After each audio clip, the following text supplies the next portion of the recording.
साथियों,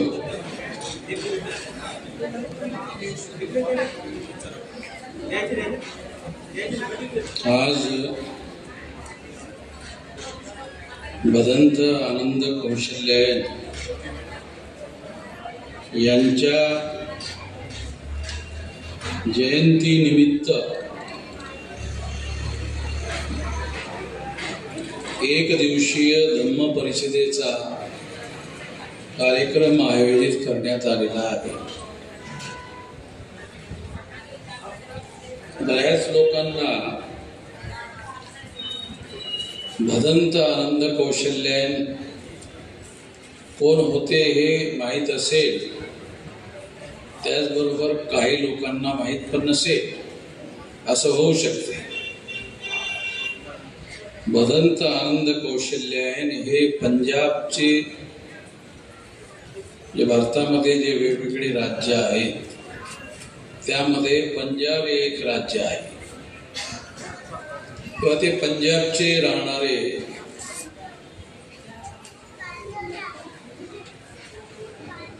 मूळचे पंजाबचे राहणारे होते आणि वर्ण व्यवस्थेमधील क्षत्रिय वर्णाचे होते.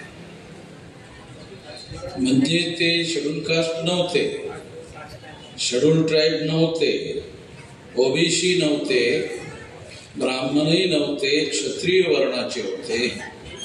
त्यांनी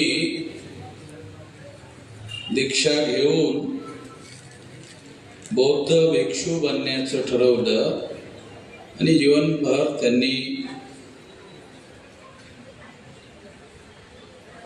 प्रचार प्रसाराचं कार्य केलं.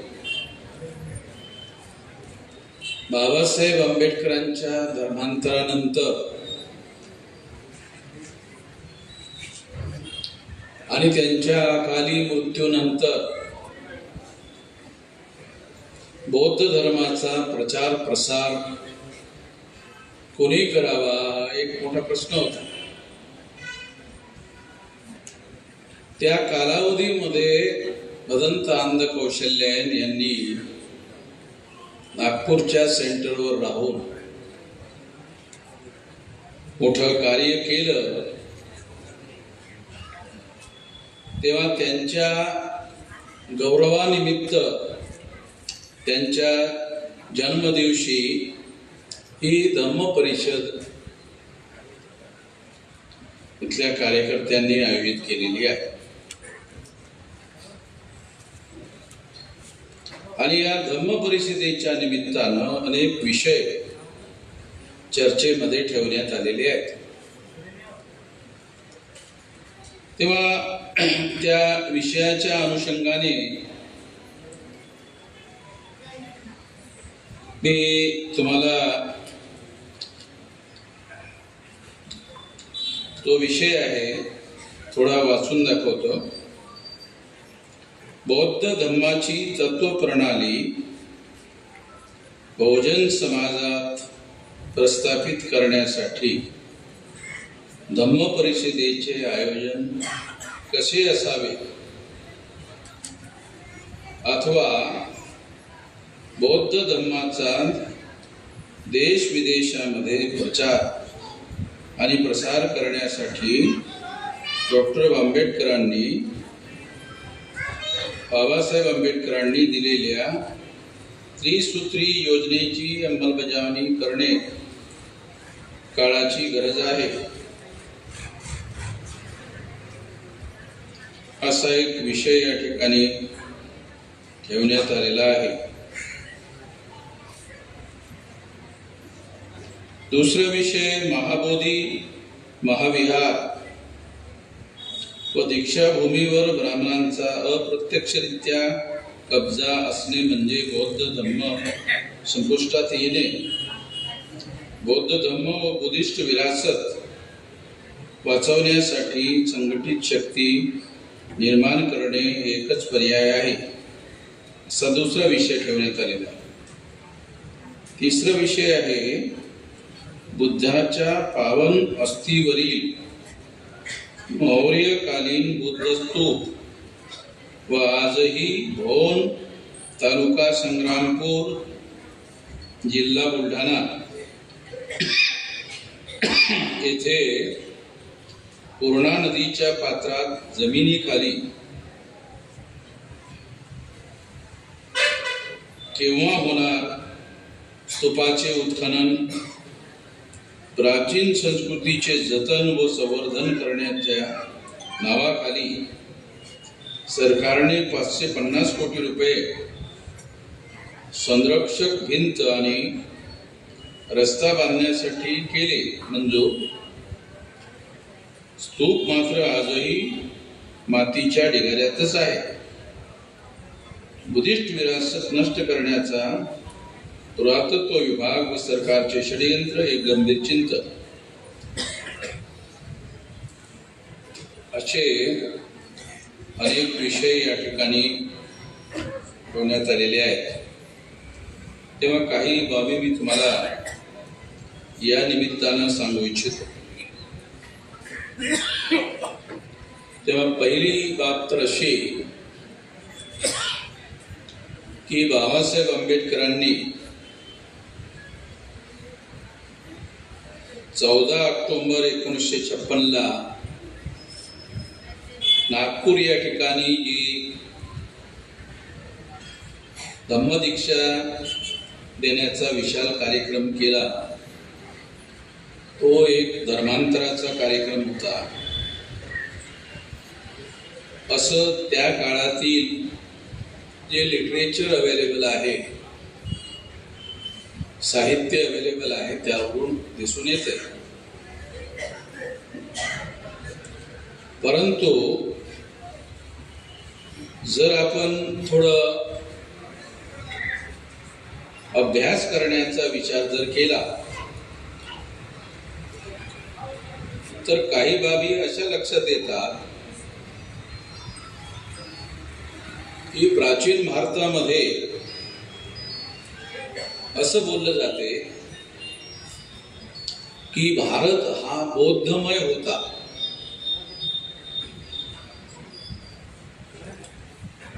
भारत हा हिंदूमय होता असं कोणी बोलताना मी कधी ऐकलं नाही.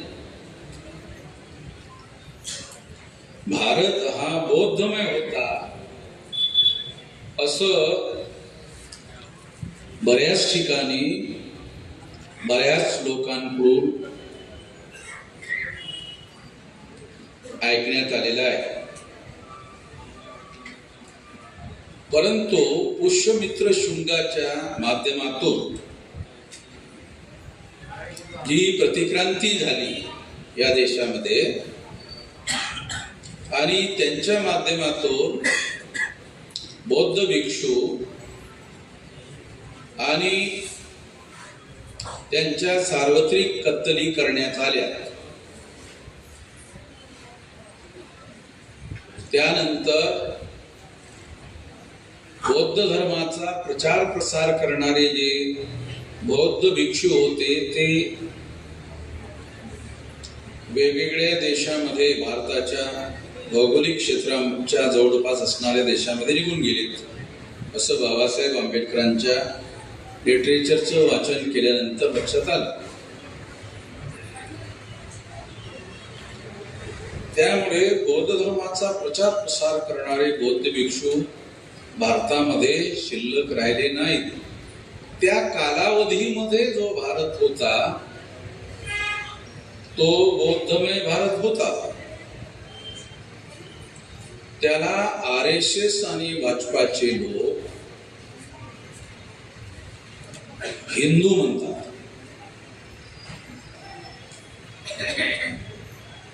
पण हिंदू कोण हा प्रश्नच अस्तित्वात पुन्हा पुन्हा येतो. हिंदू कोण?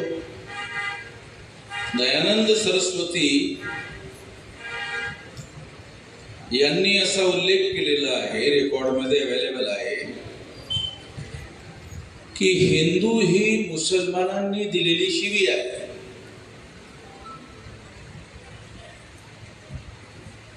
मग हिंदू म्हणून मुसलमानांनी दिलेली शिवी असेल तर मग आम्ही जे SC ST OBC चे लोक आहोत त्यांना जे ब्राह्मण लोक म्हणतात ते हिंदू कसे काय? ते हिंदू होऊ शकत नाहीत. आणि जर ब्राह्मण त्यांना हिंदू म्हणत असतील तर मग ते शिवी देत आहेत असं त्याचा अर्थ होतो. मग ब्राह्मण हे आपल्याला शिवी देत आहेत का हिंदू म्हणून? असं मी सोशल मीडियामध्ये लिहिण्याचा प्रयत्न केला. जेव्हा मी असं लिहिण्याचा प्रयत्न केला तेव्हा हिंदू ही मुसलमानांनी दिलेली शिवी आहे असं दयानंद सरस्वती म्हणतात. आणि दयानंद सरस्वती कोण होते? ब्राह्मण होते. दयानंद सरस्वती हे ब्राह्मण होते आणि ते ब्राह्मणच असं म्हणतात की हिंदू मुसलमानांनी दिली शिवी आहे. मग ब्राह्मण जर हिंदू मुसलमानांनी दिलेली शिवी आहे असं म्हणत असतील तर जो ब्राह्मणांचा धर्म आहे त्याला हिंदू हे नाव कसं काय मिळालं?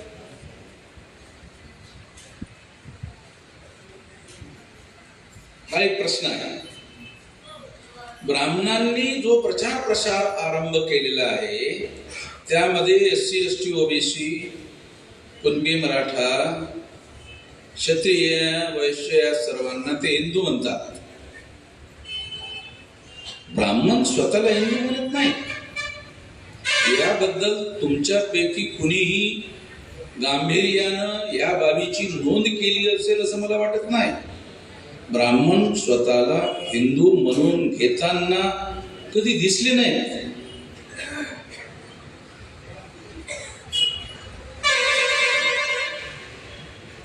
म्हणजे असे काही अनेक प्रश्न आहेत. मग जे लोक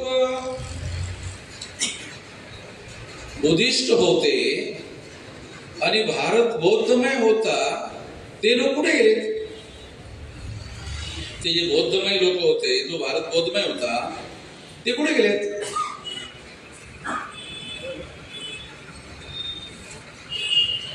तर ते कुठेही गेलेले नाही.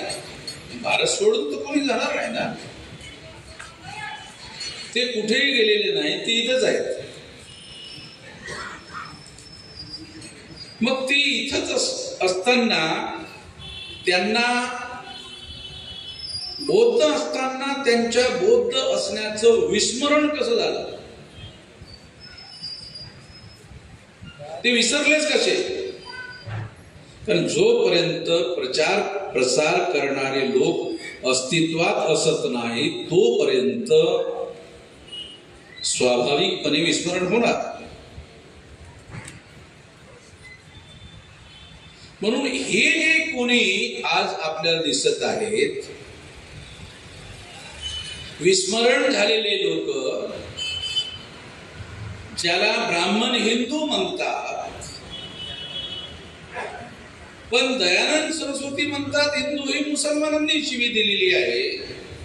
मुसलमानांच्या भारतामध्ये आगमन होण्याच्या तारखीच्या अगोदर पर्यंत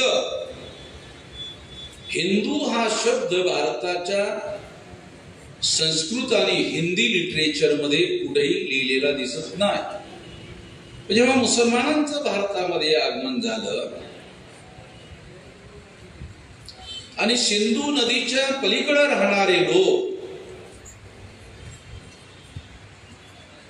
ज्या लोकांना स या शब्दाचं उच्चारण करता येत नव्हतं म्हणून स या शब्दाचं उच्चारण ह करत होते, म्हणून सिंधू या शब्दाचं उच्चारण ह झालं.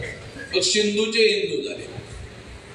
ज्या लोकांना स उच्चारण करता येत नव्हतं त्या लोकांनी सिंधू या शब्दाचा अर्थ हिंदू केला, उच्चारण केलं, असं बोललं जातं. म्हणजे असे अनेक प्रश्न आहेत. या प्रश्नाच्या अनुषंगाने विचार मंथन होणं आवश्यक आहे. पण हा एक खरोखरच मोठा प्रश्न आहे की भारत जर बौद्धमय होता तर ते बौद्ध गेले कुठे? ते कुठेच गेले नाही, ते इथंच आहेत. त्यांना ब्राह्मणांनी हिंदू म्हणवणं सुरू केलं, पण ब्राह्मणांनी हिंदू म्हणून त्यांचा दीक्षेचा कार्यक्रम कुठं घेतल्याचं ऐकिवत नाही. की त्यांनी जशी बाबासाहेबांनी दीक्षा दिली तशी ब्राह्मणांनी ह्या लोकांना हिंदू धर्माची दीक्षा दिली असा कुठलाही कार्यक्रम ब्राह्मणांनी केल्याचं आठवत नाही. असं कुठलं रेकॉर्ड अवेलेबल नाही.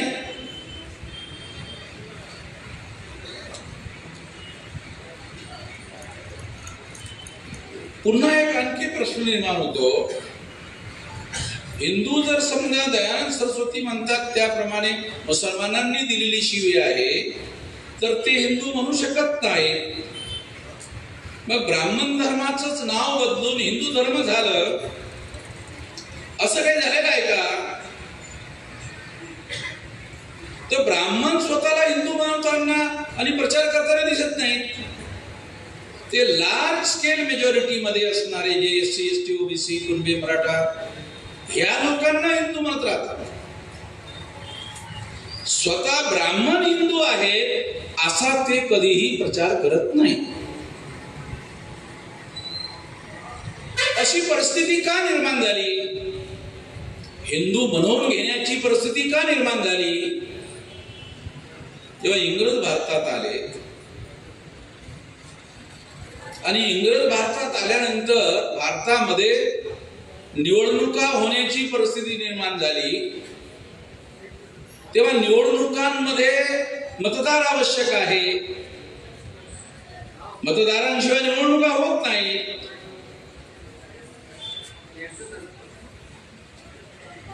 मग ब्राह्मणांनी विचार केला, हे आपण तर 3.5% लोक आहोत.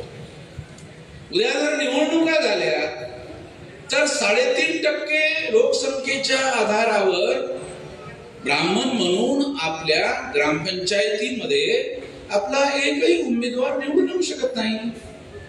ग्रामपंचायतीचा पंच सुद्धा आपला होऊ शकत नाही. एकही पंच जर आपला झाला नाही तर ग्रामपंचायतीचा सरपंच आपला होऊ शकत नाही. मग ग्रामपंचायतीचा सरपंच जर आपला होऊ शकत नसेल तर देशाच्या पंचायतीचा प्रधानमंत्री कसा होणार? गावातच सरपंच होऊ शकत नाही तर देशाच्या पंचायतीचा प्रधानमंत्री कसं होणार? असा प्रश्न ब्राह्मणांच्या समोर निर्माण झाला आणि मग त्यांनी दावपेच म्हणून SC ST OBCच्या कुणबी मराठा लोकांना हिंदू बनवणं सुरू केलं आणि त्यांची मोजणी हिंदू म्हणून व्हावी असं सुरू केलं. परंतु ब्राह्मणांचं जे संस्कृत साहित्य आहे त्यामध्ये वेद आहेत, हिंदू शब्दच नाही. हिंदू हा शब्द संस्कृत भाषेचा नाही. हिंदू हा शब्द हिंदी भाषेचा नाही. हिंदू हा शब्द भारतीय भाषेचा नाही. त्यामुळे कुठल्याही भारतीय भाषेमध्ये तो शब्द अवेलेबल नाही, उपस्थित नाही.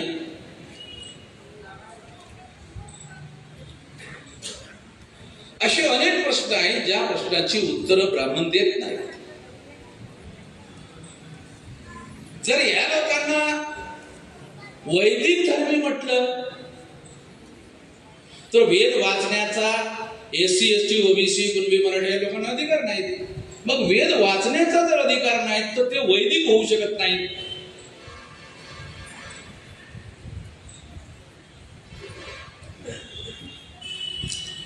वैदिकही होऊ शकत नाही आणि झाले तरी त्याचा काही उपयोग नाही. म्हणून जे मुसलमान भारतामध्ये आले त्यांनी या देशातील लोकांना हिंदू म्हणवणं सुरू केलं तर मुसलमानांनी दिलेली शिवी SC ST OBCच्या लोकांसाठी धर्म म्हणून ब्राह्मणांनी स्वीकारली. म्हणजे आम्हाला दिलेली शिवी. ब्राह्मणांना त्याचा राग आला नाही, यायला पाहिजे होता. आम्हाला हिंदू म्हणवताना ब्राह्मणांना राग यायला पाहिजे होता, तो आला नाही. त्याचं कारण ब्राह्मण DNA अनुसार विदेशी लोक आहेत आणि आम्ही या देशाचे मूळ निवासी आहोत. त्यामुळे आम्हाला कोणी शिवी दिली काय? आम्हाला कोणी वाईट म्हटलं काय त्याबद्दल ब्राह्मणांना काही वाईट वाटण्याचं कारण शिल्लक राहिलं नाही. अजूनही ब्राह्मणांना काही आमच्याबद्दल आपलेपणा नाही. पाणी वगैरे पाजतात त्यांच्या घरामध्ये, म्हणजे आपलेपणा नाहीच आहे. त्यांच्या कुठल्याही व्यवस्थेमध्ये आपल्या लोकांना कुठल्याही प्रकारचं स्थान नाही आहे.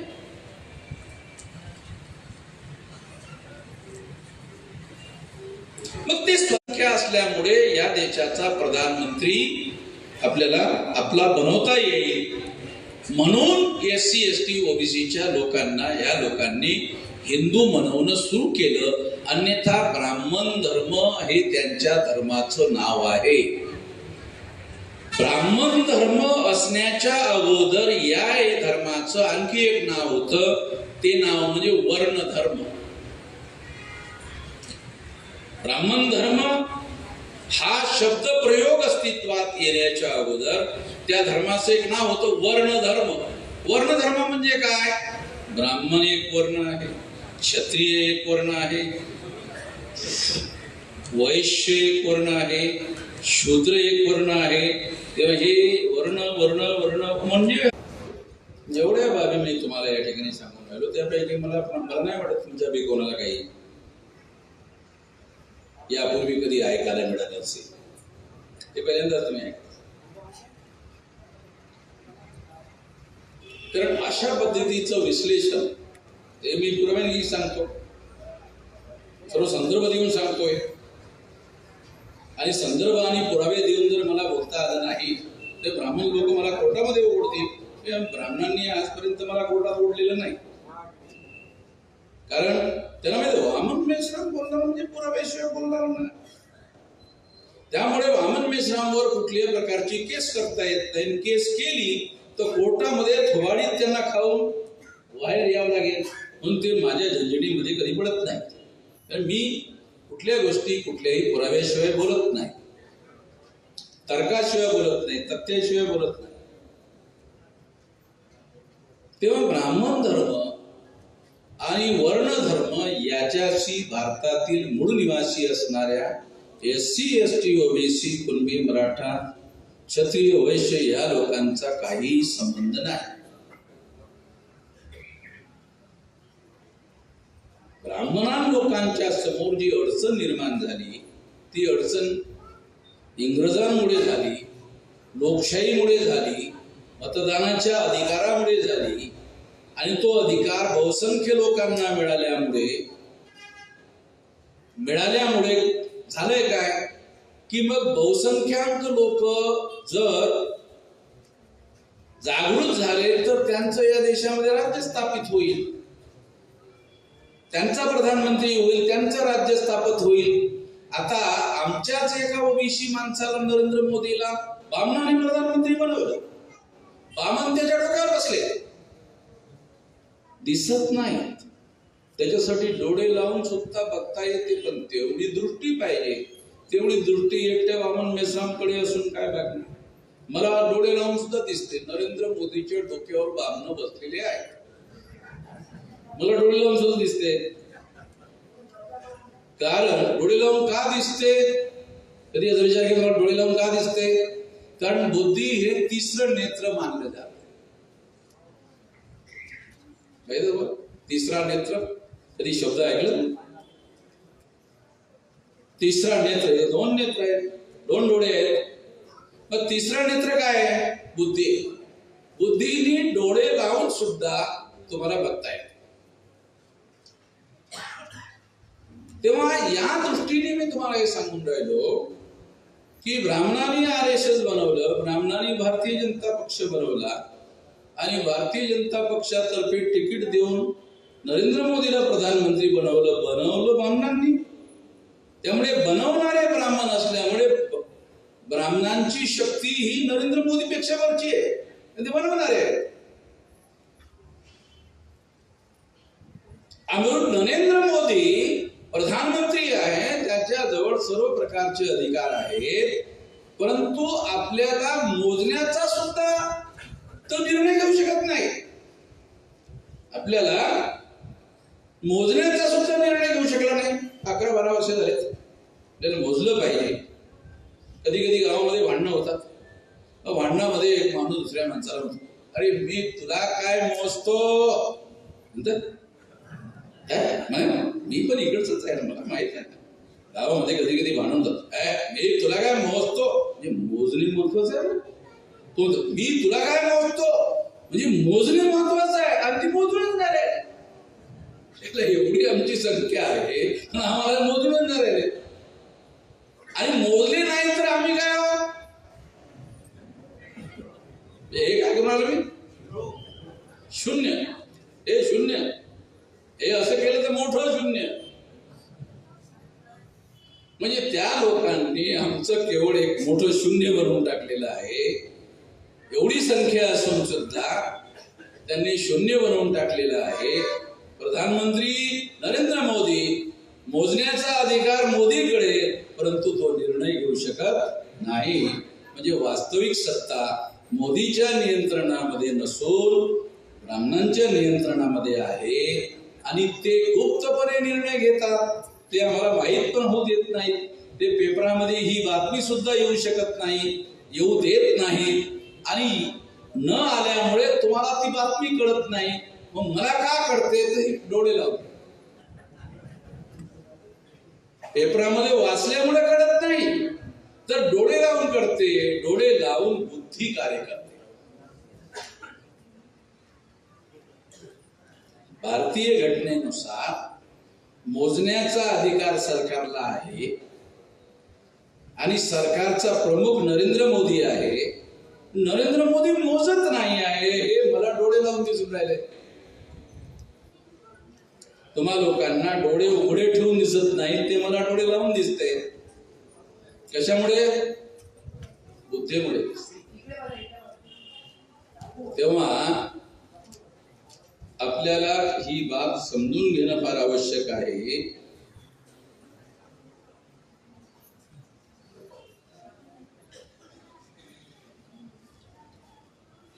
आणि समजून घेण्याच्यासाठीच हा कार्यक्रम या ठिकाणी लावण्यात आलेला आहे. तेव्हा या ठिकाणी ज्या गोष्टी समजावून सांगितल्या जातील त्या तुम्ही समजून घ्यायला हव्यात आणि ग्रामीण भागामधील लोकांना जाऊन जेवढं तुम्हाला समजलं तेवढं लोकांना समजून सांगण्याचं काम तुम्ही करायला हवं. या निमित्तानं मी एवढंच सांगतो, कारण जेवणासाठी ब्रेक घ्यायचा आहे अशी माझ्याकडे चिठ्ठी आलेली आहे. म्हणजे तुम्हाला जेवणासाठी सुट्टी द्यायचा निर्णय आयोजकांनी घेतलेला आहे. पण मी सुद्धा तुम्हाला जेवणच करून घेऊन राहिलो. 2 प्रकारचं जेवण असते. एक पोटाचं जेवण, एक डोक्याचं जेवण. डोक्याचं जेवण मी देऊनच राहिलो. जनावराला फक्त पोटाचं जेवण दिलं जातं. माणसाला पोटाचं आणि डोक्याचं 2 जेवण दिले जातात. तुम्ही जनावर नसल्यामुळे जे कोणी हसून राहिले त्यांना कळलं मला काय म्हणायचं की तुम्ही जनावर नसल्यामुळे तुम्हाला सुद्धा केवळ पोटाचं जेवण देऊन भागणार नाही. म्हणून पहिल्यांदा माणसाचं जेवण तुम्हाला दिलं पाहिजे. म्हणून माणसाचं जेवण म्हणजे डोक्याचं जेवण. डोक्याचं जेवण खाऊ घातल्यानंतर मग पोटाचं जेवण तुम्हाला दिलं जाईल. असं जेवणाची सुट्टी घेण्यासाठी चिठ्ठी आली असल्यामुळे ब्रेक घेण्यात येत आहे आणि जेवणाची व्यवस्था झालेली आहे. तेव्हा मी माझं म्हणणं या ठिकाणी संपवतो. दुपारच्या जेवणानंतर म्हणजे पोट भरल्यानंतर सुद्धा आणखी मी तुम्हाला थोडंफार खाऊ घालण्याचा प्रयत्न करणार आहे. म्हणजे पोटाचं नाही, डोक्याचं.